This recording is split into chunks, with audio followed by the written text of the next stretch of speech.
not making a decision is also a decision. Huh. And not making decisions is actually accepting excuses. The folks I see struggling the most are the people who say we can't stop doing anything. And actually, we need to start doing more things. If you were the owner, would you hire yourself as the CEO?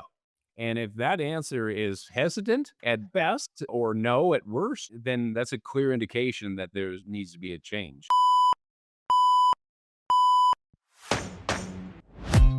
Wow. Welcome to It's Your Business, brought to you by the Bold Okay. Business Podcast. This is your source for navigating today's ever-evolving business landscape. In this program, Jess, Christy, and Dean share the realities of current business challenges and triumphs. Get ready to lead with depth, understanding, and achievement. There we go. Okay, this is hilarious.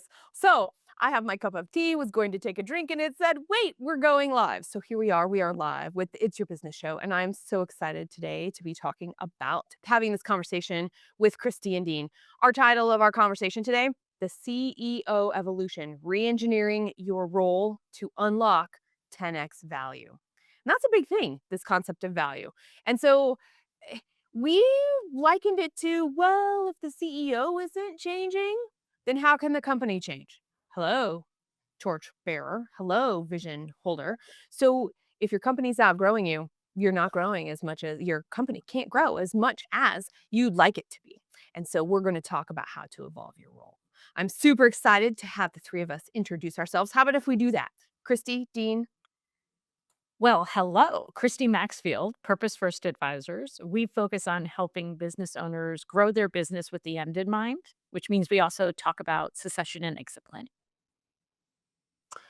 Dean Barta at Barta Business Group. We handle bookkeeping to fractional CFO accounting services for small businesses, and we take a guide mentality in helping guide business owners. And this is the muck I play in every day. I'm Jess Dewell at Red Direction, where I'm working with mid-market CEOs to move from friction to flow. So how do we evolve? How do we eliminate? How do we secure your company's future and its relevance? Well, conversations like this is just the start. I'm super excited to be here with Dean and Christy. So let's talk about this. Let's talk about this why now. When I think about this, and when we were talking, it was old systems and new goals. So after that conversation, did anything come up for you around this for the why now? Yeah, the first thing that came up for me was opportunity cost. So, is the cost of growing as a CEO is leaving behind what we probably have already any CEO who's gotten into a rut and moving into a new direction that's growth and can be scary and trepidation, a little bit of unknown to it, but there is an opportunity cost to just staying in one place. And Jess, I think when we were talking, you shared that some of your clients were re-exploring or exploring for the first time the idea of what their CEO job description is. And so many business owners I know play both a employee role and an owner role in addition to being the investor in their own business. So really there's three hats at play at a minimum. And I think redefining what role you're playing at this stage in your business growth is the way that you're going to figure out not only how to make the business more valuable to its customers, but more valuable to you as the owner. Cheers to that and to both of you. I was thinking about this and I was actually thinking about, well, not making a decision is also a decision. Huh. And not making decisions is actually accepting excuses. Woohoo. I mean, that's kind of where I'm at with what this is.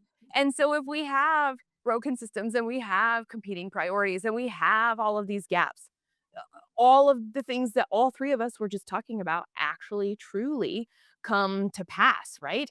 And then what do we do and how do we get going? Well, in just a minute, you're going to find out because I want to make sure I say this is It's Your Business. Christy, Dean, and I are hosting this for you because there is a real cost. There is a real cost of doing business and continuing to avoid what you have been putting off.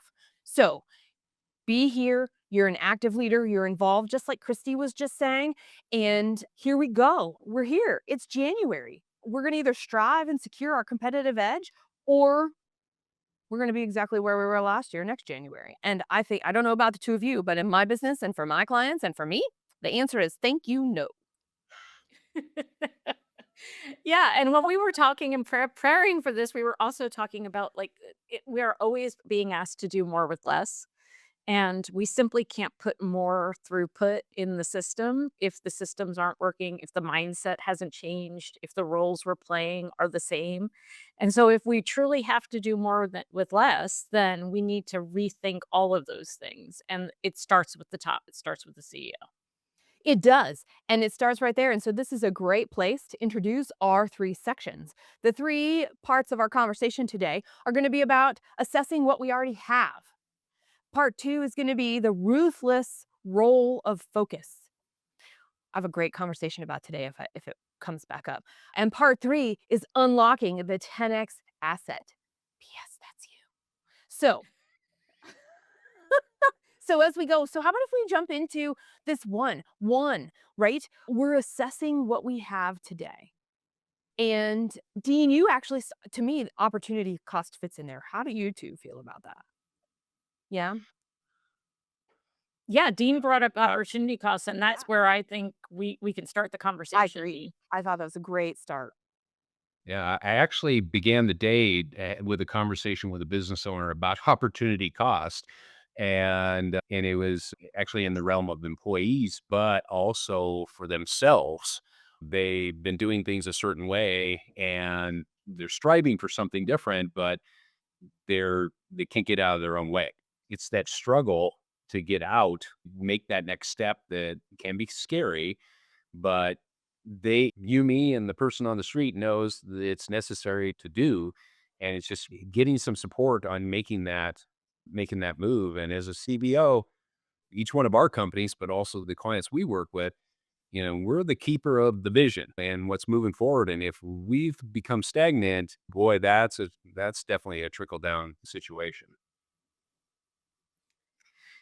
And when I look at it, I think opportunity cost, there's both, if I don't take this opportunity, what might I be leaving on the table? But if I do take this opportunity, what doors may close as well as what doors may open.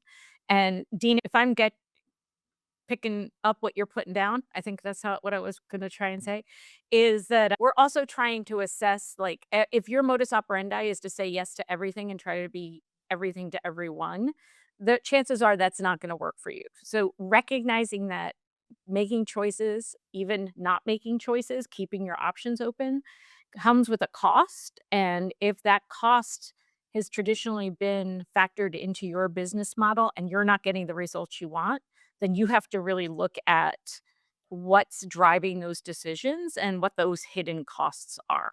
hmm And I'm going to overlay on top of both of those values. But there's two kinds of value that we're going to talk about here, right? There's the values with which the way we do our work here, which is part one. And then the value we're actually adding, maintaining to keep that competitive edge. And I'm sure both of you are going to have some things to insert as well. So just jump right in and I'll just be wanting and twoing this so that we can make sure I don't forget. So part one, our values, the way we do our work here when we're talking about opportunity cost, this is a huge bottleneck. We accidentally dilute our own worth to our clients when we're not making decisions. So, to what Dean was saying and to what Christy was saying, it might be the hardest thing to do is to make the decision that we don't want to, or we want to wait, or we want to kick the can down the road just a little bit.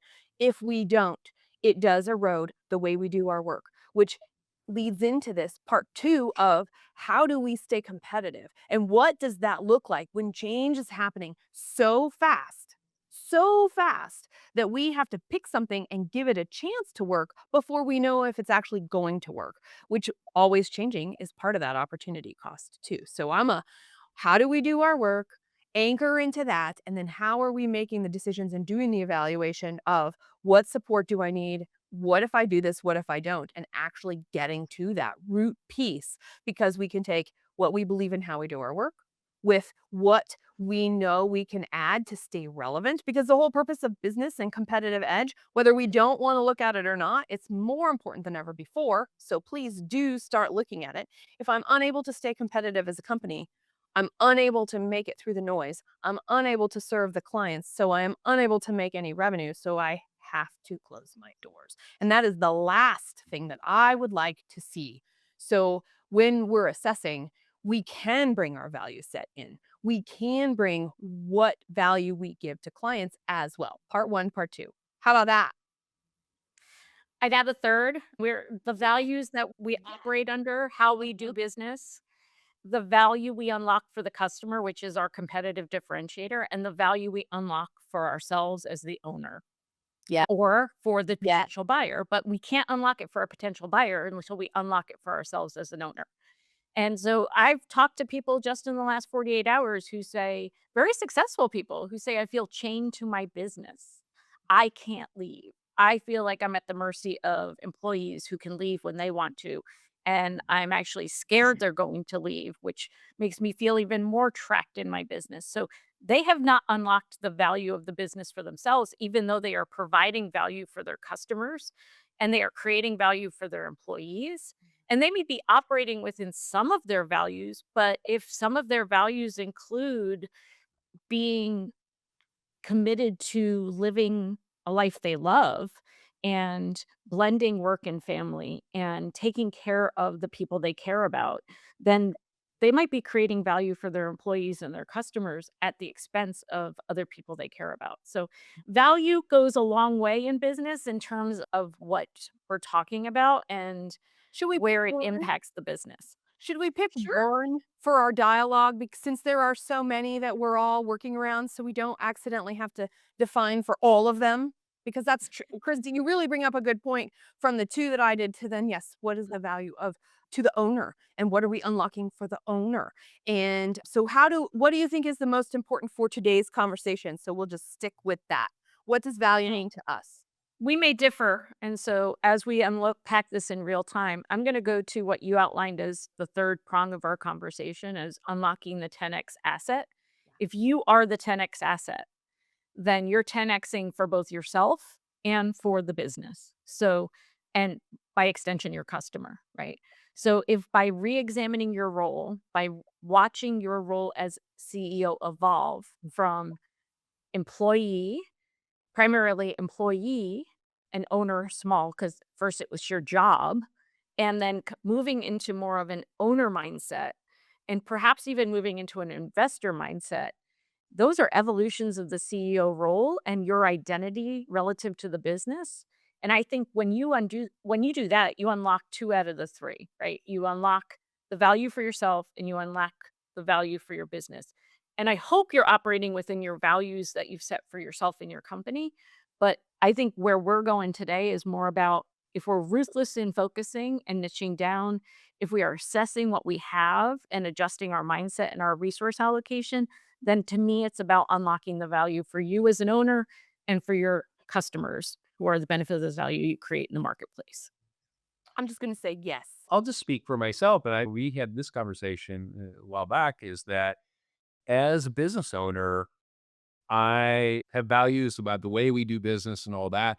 And one of my biggest fears is that am I the person holding the business back? And that would be actually my greatest disappointment. I've got a great team and all that, but I really have looked at that.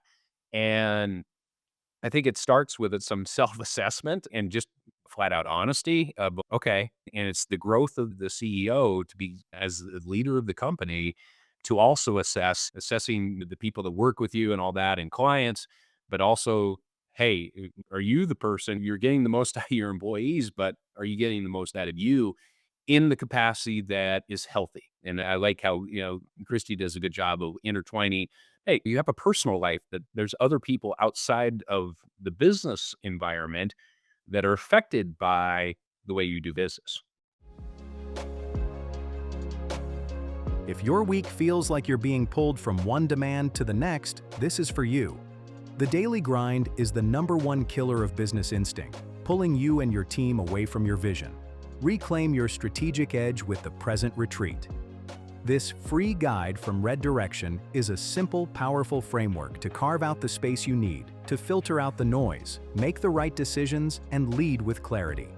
Visit presentretreat.com. So let's talk about this. Let's talk about assessing and adjusting in motion, because if we're going to say it starts and stops with us to reach value, the actual value of a business, value of what we're giving, value to the customer, right?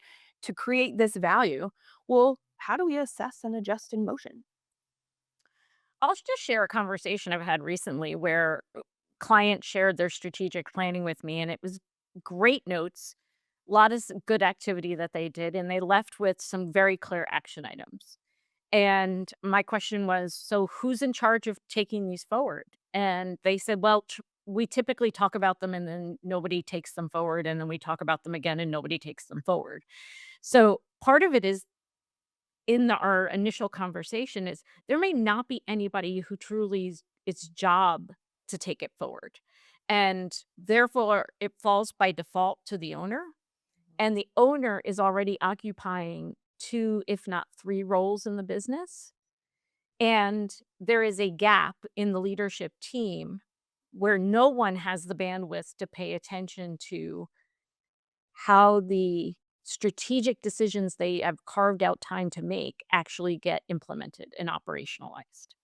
So we can first bring the owner's attention to that and put this within, make sure it doesn't get deprioritized. Then we can look at who else on the team can actually assist in this, because even if the buck stops with them, they can empower other employees or other consultants to contractors to help them do that, right? They work with a fractional CFO, they work with a fractional HR person. What are we getting the fraction we need? And how can we do that? And then do we actually need to add to the team and make it someone's job to lead and manage these parts of the organization so that the business owner can go do other roles? Or do we bring somebody on to do other roles so that the owner can actually spend more time on operationalizing the strategy? So to me, that's how it's unfolding in real time with my clients who want a different outcome, whose teams have identified how they want the business to look different, and who have perpetually not been able to move that ball forward because they haven't really stepped back and assessed what's keeping us from doing it. Oh, that's so important because I've been in plenty of different industries where plenty of ideas and the concept of an action plan, but if there's nobody that's there, this taking bottom line responsibility and, it, with the guidance of moving forward, then all that brain power and creativity time and all that it's sitting in the closet and it's almost wasted, really. It's wasted opportunity. Jess, you use the present retreat as your method for really recentering and I would say doing what you just mentioned, like assessing in real time. The thing I asked my clients to do was write down everything as you're doing as an owner, right? Everything, not just what you're supposed to be doing, but everything you're keeping aloft. And then let's figure out how many actual functional areas that is. And we might identify where some of the gaps are. But Jess, please. Yes, the present retreat, I agree. And this is something that allows us to touch base, to have a real time, moment to moment, week to week. If we're spending one block of time dedicated to what is going on, answering these questions, doing the audit of the team, doing the audit of all of the things, the products, how we are working, how our pipelines are, the reach that we have. All of those things can come into the present retreat, which means we can say yes or no quickly to decisions on the move the other working days we are there. So that's the Yes. first part that I really do like. And I actually think that though, and what's the present retreat require? Time. What does time, what's required to work with us to get those things? Like what Christy said, and write down all the things that you're doing, regardless if it's your role or not. Time. It takes time to do that. So I would say to audit in motion, those dedicated periods of time matter. And so does every day. Are we accidentally running back to back? Are we pushing things ahead and we're not making decisions because we don't have the time? Well, there are things in every single day. I'm not sure about the two of you, but I can even claim today. There are low priority things that happen today, a lot of them, that you could say got in the way, but they were, and we can listen to me. I'm rationalizing it. I'm doing it right here. I am doing it right here. And we are all susceptible to this. So one thing about that present retreat that I love is the last thing that I'm doing is how do I get 20 more percent in my week before I go back to work the next work session, right? So that end of that present retreat, how do I get 20% off my calendar? Because I know it's going to be taken up, because I'm going to rationalize it otherwise. Because if it's already full, I'm going to get overfull. Because if it's already there, I can't think about anything quickly. I have no basis from the work that I've done in my present retreat for the other areas of business in terms of growth and value creation. And then what happens? I'm stuck and I'm in the way. I'm the bottleneck. And that is true for every single one of us. So I'm going to say that assess in motion comes down to there's something to be said for making time so that there's time for the things that do show up. Yeah, go ahead, Christy. No, go ahead, Dean. I bring a lot back to nature and physical fitness and all that. And one of the things I've mentioned, if people are like, hey, I want to do a new workout plan, is like, have you allocated the time to do it? Because if you're not committed to allocating the time, then no workout will ever work. Yep. And what kind of habits are you building, right? So if the habit you've built over time is that you've tolerated things because you haven't had time to deal with them, usually performance issues, right? I've tolerated some behaviors because I haven't had time to deal with them, which then created a cascade of other problems because we didn't have time to deal with those. And we're not working together the way we should be. I'll just say So that. we're not working together the way we should There we go. be. And some of us are working at cross purposes and we haven't had the hard conversations because we don't know where to start, but also we're overwhelmed because we're still playing a functional role in the business. The reality is of a lot of business owners, including the three of us, play functional roles in our business. But we never actually prioritize the time it takes to step out of the functional role and into the strategic, visionary, and iterative ideation mode. For yourself. I do the present retreat. Don't whisper, say it out loud. Speak for yourself. Okay. So sorry. So sorry. Jess has figured it out. Well, actually, yeah. And I can tell you, Really did, and I don't need to be here other than to explain how not to do it. I created the present retreat, but I'm like, how about the presence of a chimney fire? If you have a chimney fire, you gotta be in action right away, okay? So even though it might not literally be a chimney fire, but it's the sense, what Christy was saying about the sense of urgency. You got to move it up on the urgency level. And sometimes you have to bring that energy like it is a chimney fire in order to like make it, to motivate your crew that this is important and we're doing it, instead of, oh, hey, this is important. That's a whole. By the way, I really like what you're saying, Dean, and I really like what you're saying, Christy, and all, because what does that mean? One of my favorite words is ruthless. I have a lot of favorite words, so this is just one of them, but ruthless about what? Ruthless about the way we look at our role. And I'm going to circle back. Dean, the prioritization of time. It's not going to happen if you don't prioritize time. Christy, it's going to be like write it all down so you can actually see what's actually happening. Being able to focus in, and this is the second part of the conversation that we set up at the beginning, right? How do we get ruthless about the role?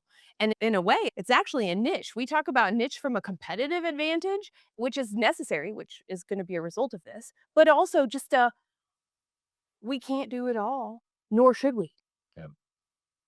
No, and I think that ruthlessness was, I talk to a lot of people who say, I have to carve out more time to do X, Y, and Z. That means you have to give something else up, right? There has to be a trade-off.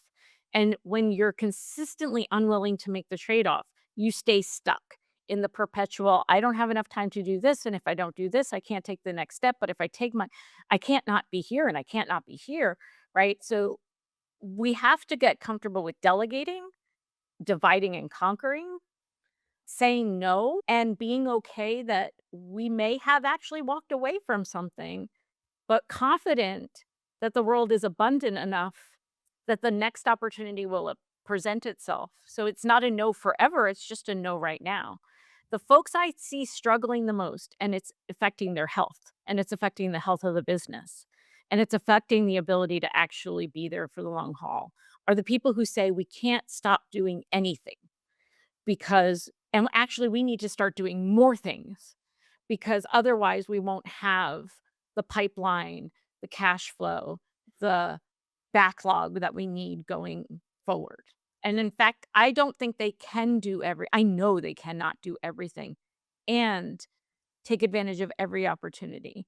And they're really good at rational human beings are not actually logical, rational people. So they'll while they are suffering and feel at their break point, they will also tell me why they can't stop doing all the things that have to be done. So true. And we often talk about, so what does it take? What's the practical way to implement this? Those folks are not going to have this dialogue without me. And even with me, it's going to take a long time for them to finally come to terms with the fact that they need to stop doing things the same way and expect different results. So, the real practical way to implement this is get somebody who's outside, who has some arm's length distance, who can sit with you and say, if this has to be true, how can this also be true?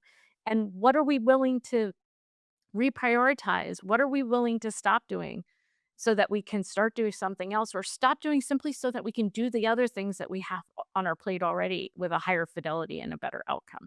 So I would say the real practical way to operationalize a lot of this is that if you can't do that introspection on your own, you shouldn't feel like you have to. That's where you start to bring in your trusted advisors. Oh, yeah. Yeah. You see, you got to pick out someone who's outside the fishbowl. Exactly. That's exactly right, Dean. And as you were speaking, Christy, it goes back to one of my favorite books. I might actually have it right here. Oh, I do. Look, I have it right here. The E-Myth Mastery. There are 3 pillars to being able to run a business. Sometimes we get to do them all. Sometimes we don't have to. I love that it's a triangle and have always referenced this because it is a triangle. If we're a single person, there's all kinds of things. We're talking to ourselves and we get in our own way. But if there's a duo, we end up in a like a tug of war where there's never any movement and we might get stuck that way. So one way to ensure that we get really focused in our role is understanding what is that role. And by the way, business has elements. And so if you were to talk to me in general enough, well, you listened to enough of me around there and read enough of me, I am a business generalist on the surface. I am far from that. I am very much into where does the focus go and what are we doing and how are we doing that? And what are we saying no to so we can say yes to the right things? And it comes from structures like this. How specific will we be? If we like an idea, there can be an awesome way to bring in an experiment with a beginning, middle, and an end that does not dissuade or take away from anything else that we have.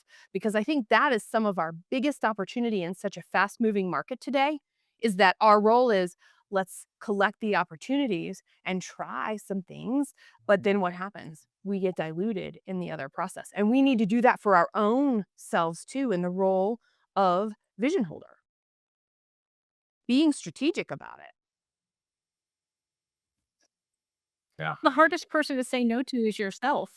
Oh, man.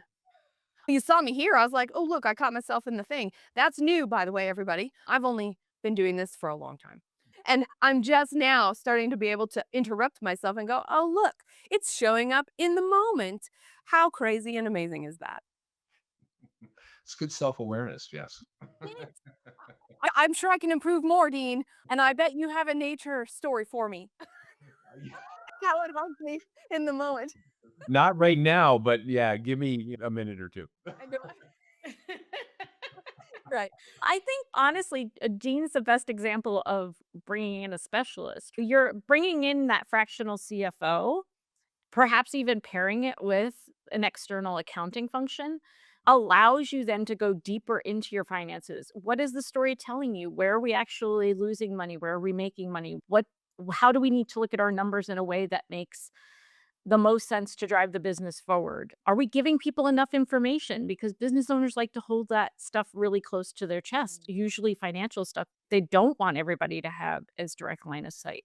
But if they have P&L responsibilities, are you giving them enough so that they can really make informed decision and do what you've always asked them to do, which is think like an owner, which means weigh the pros and cons of this decision from the lens of what is best for the business and how does this decision and this expenditure usually get us closer to where we say we want to be as a business in fulfillment of our goals and missions. So I think having a specialist is so important because one of the places where I see people spending a tremendous amount of time is on the people management part of their business, where they should be spending a lot of time, but they usually don't have a human resources function. So they're not even doing the what I would call the technical aspects of human resources, the performance reviews and all that well.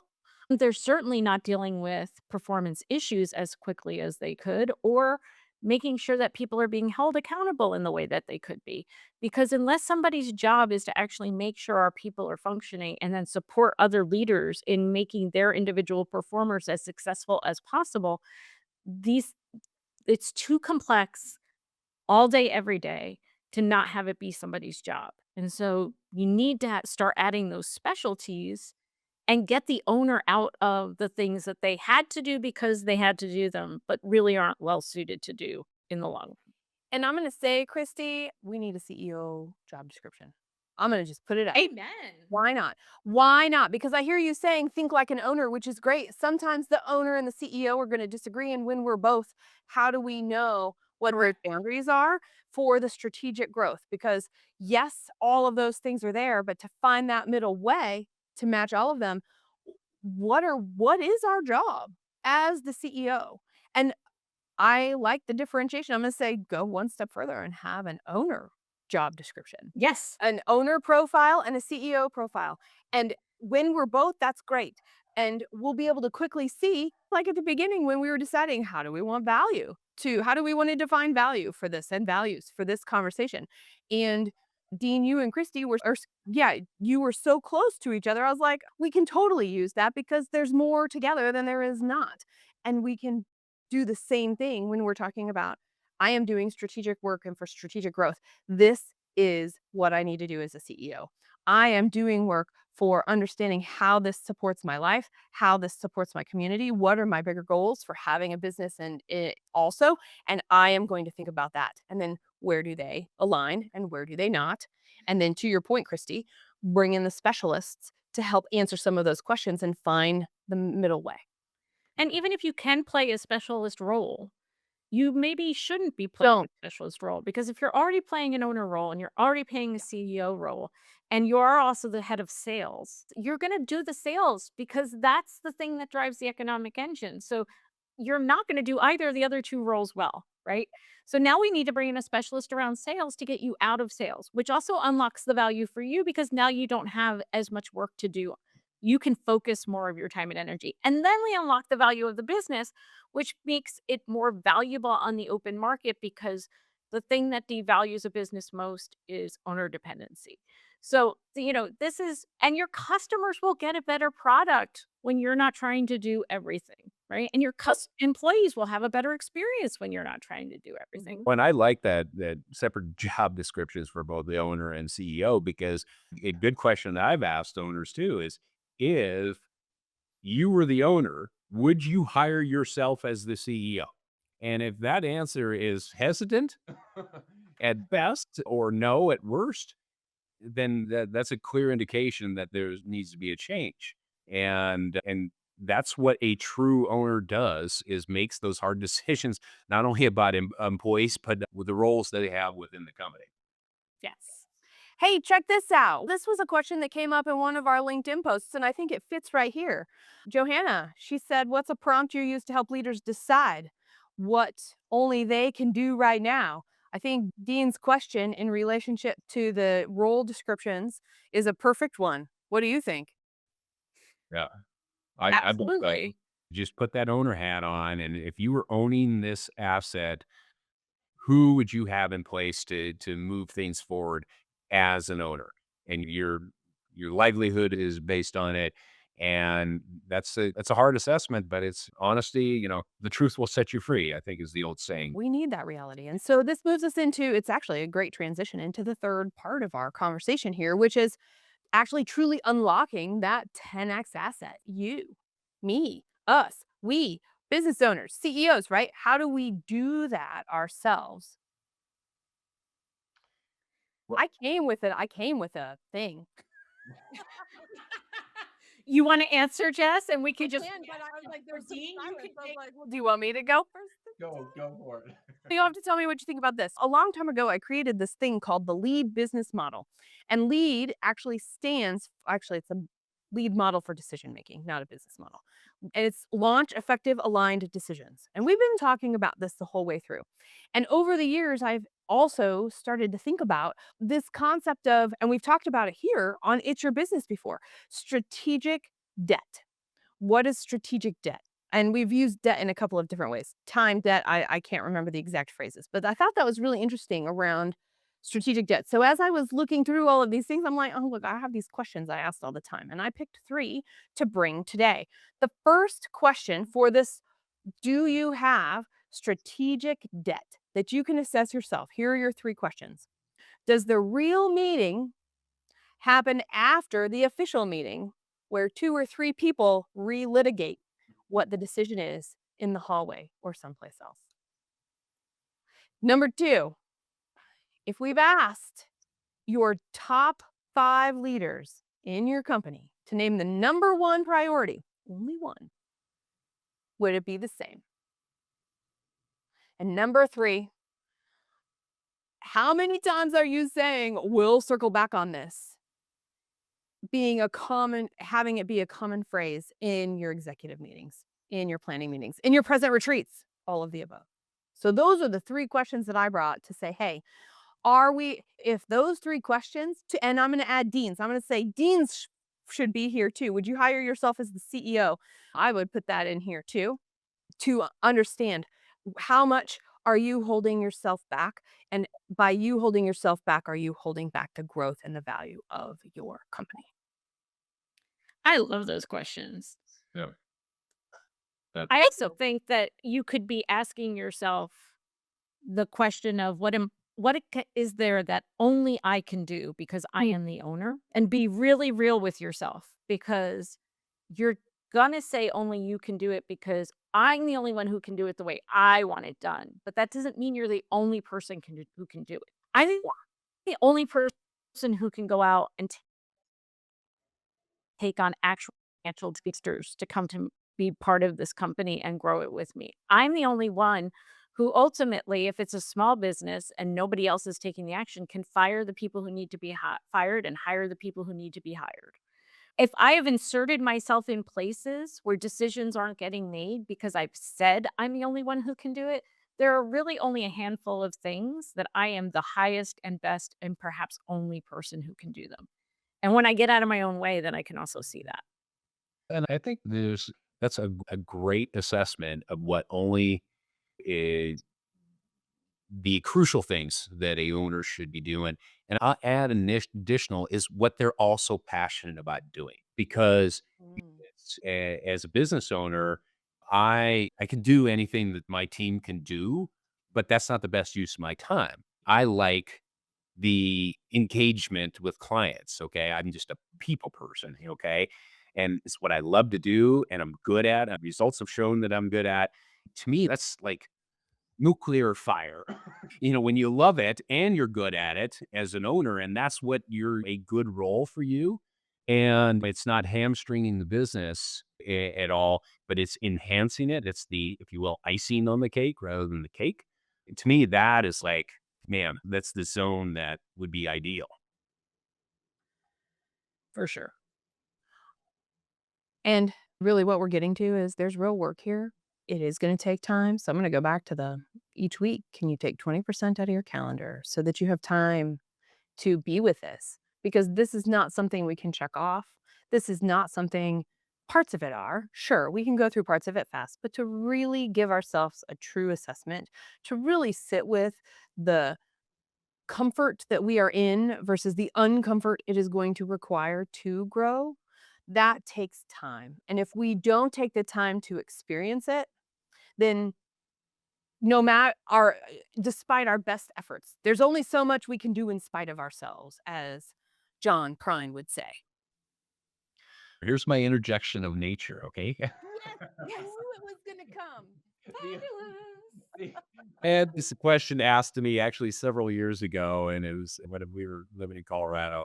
And he asked, he was retired guy, he wanted to get really fit, and he said, "How do I get good at climbing 14,000-foot peaks?" And I said, "Climb 14,000-foot peaks." And no, and he went on some hikes with me. He goes, "Oh my God, Dean, you ripped the legs off of me." And I said, "Hey, y- you'll be better after the 10th time and 12th time and the 20th time and all that. You've got to be patient that there is a progression to this. Okay. And the gold is mined in the consistency of that, not, hey, we're going to be great out of the gate. No one is. Or if you are, you're lucky and it's awesome. Move on, launch pad from that. But that consistency over time that's where the gold is at. Yeah. I think that applies to your 20% too, Jess. Like Good. the first 20% I take out is not going to be the 20% that 10x is my revenue or my bottom line. But every time I get more dialed in and more ruthless about what I really need to pay attention to, what I really need my team to pay attention to, and making sure that everything we're all collectively doing is driving us towards the same goal, then I can unlock that 20% becomes so much more impactful, right? That it's it may be the 50th time that we decide, oh, we're going to really look at do we need to be doing, what can wait, where should we put our energy, that that dedication to staying focused and aligned and relentlessly executing versus being distracted. The cumulative effect, it's compounding, right? The law of compounding. Mhm. That's the truth. Hey, I'm going to take your financial reference. I like it. Yeah. So it's your business. And we've been tackling risks that are actually going to impact your business growth today in January, where we've got new goals, we've got old systems, and those old systems include the way we're thinking, which is where a lot of our conversation was today, right? And we talked about it in 3 parts. We assessed what we had. We talked about the ruthless role focus, and we've talked about how do we actually unlock this 10x asset. And I'll tell you what, I couldn't do this by myself. It's your business. Dean and Christy are fantastic co-hosts. Tell us who and what you are all over again. Christy Maxfield, Purpose First Advisors. We support owners who are interested in growing with the end in mind. And Dean Barta Business Group, we do bookkeeping to fractional CFO services for small businesses and using a guide mentality in helping the business owner. And I'm Jess Dewell, working with mid-market CEOs, moving from friction to flow so that we can eliminate bottlenecks, evolve your mindset, and secure your company's future. Now, this is the thing. We started this with a question. If your job as CEO really hasn't changed, your company might be outgrowing you. And we talked about a lot today. So I want to come back to what was the biggest takeaway from each one of us that we can leave this conversation with. This is always when we have a pregnant pause, and that's all of us. I think it's the defining what value you really want to unlock. Is this about making sure that you can unlock more value for your customer, about unlocking more value for you as an owner, about unlocking more value for a future buyer, and doing all of that while being aligned to your true values, your core values, the things that are your North Star? And I think for me, it was really separating the roles of owner and CEO and using that to really assess, hey, would you hire yourself to be the CEO or retain yourself as a CEO of your own company or whatever role that you as a CEO are playing in the company? Is that the best use? And really being hard and rigorous about that evaluation. I can't pick just one thing today. There are like a lot of things that I have. So I was trying to come up with a phrase or a sentence that would wrap it all up. My biggest takeaway is that those that are listening, provided you listen, you try out one or two of the suggestions that were offered by all three of us today, your ability to make decisions gets easier, gets stronger, gets clearer as we go. And that ensures that you are evolving as you go and assessing as you go. And then when we take a step back in whatever that capacity is, and we're looking at as the CEO, as the owner, strategically and purposefully for our whole life here. I could go on and on with those things. I won't, because I think that it's all about recognizing we already wear a lot of hats to make the business go, and we might want to look at those hats because they may not be the right ones. We really need to be looking at ourselves in the CEO role and in the owner role and asking questions and understanding the value around that, understanding who can help us see that so we can stay out of our own way and grow 10x. Alrighty, let's go do it. I was going to say, here we go. We're going to go do it. Thanks for being here as part of It's Your Business. Don't forget, subscribe to the YouTube channel and follow each of us on LinkedIn. That's your action to save this episode, do something in it, and share it with a business owner. See you next time.